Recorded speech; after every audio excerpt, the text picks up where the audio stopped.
Hi, I'm Laura, and I help seed stage startups grow their companies through digital marketing.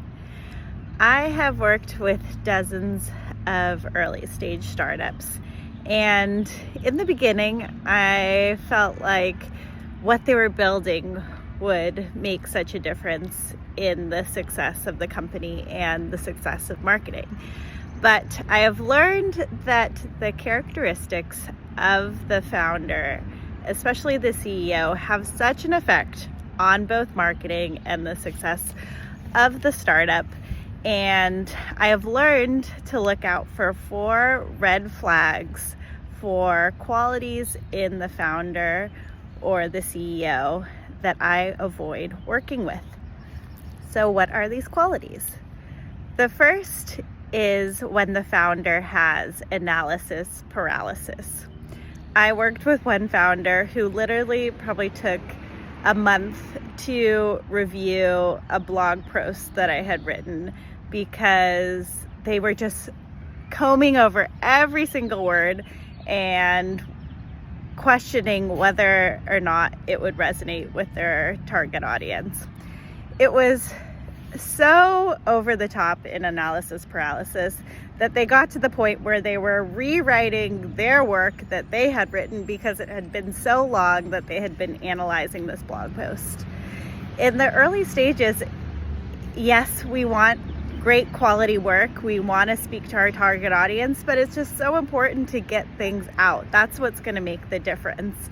And you don't know until you get things out. You have to put out product and do it continuously, whether it's content or emails or ads, social media. Just try things because that's going to be the best way to learn what works or not. And when you're in analysis paralysis, you're holding back the success of the marketing team because they can't do that. And you don't have the data and you don't have the work to see what's working and what's not working and then iterate from there. The second type of founder is a founder that's transactional and not collaborative. So what do I mean by that? I have worked with founders where it's like, okay, you go do the work and then come back to me and I'll decide whether I like it or not, and then I'll make the decision and we'll go from there. And that's just not going to help the success of the marketing team or the success of the startup. We gotta collaborate and be in it together. Some of the most successful founders that I've worked with and most successful marketing campaigns have been a collaborative effort because yes, you've hired marketing to be an expert in what works or what doesn't work and how to grow, but that can only go so far. We need the whole team together in the early stages to figure out what's going to make a difference. I can't tell you how many times I've learned things from the founding team that have made such a difference in marketing. So I've learned that something about the product was not working or not clear that then I could take and implement into the marketing copy. I've learned where the founder wants to go with the vision and how to align marketing with that. So you as the founder and the CEO know about your target audience, you know what you're building, so you got to work with marketing to communicate that and help them to grow your business. And that's when you're going to be more successful. And it kind of goes to the third thing that I try to avoid is when founders are way too busy. Yes, you're building a startup. You have so much on your plate.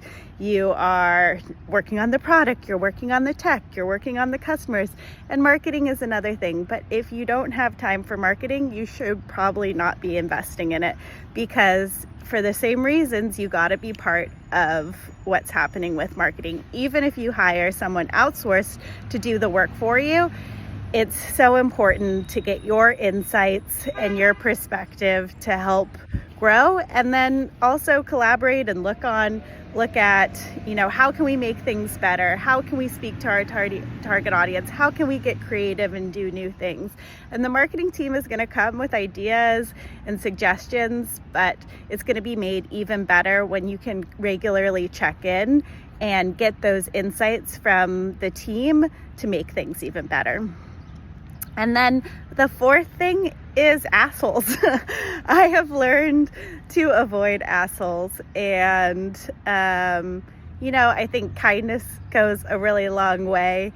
And when you're a founder, I know you are pretty badass and you've done amazing things, but it's so important of how you treat your team, how you treat the people that you have working for you inside and outside of your company, how you treat your customers.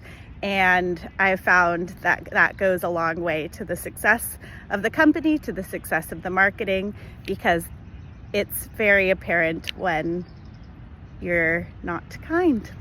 So yeah, those are my 4 things. What do you think? Anything else that you look for in a great founder and founding team?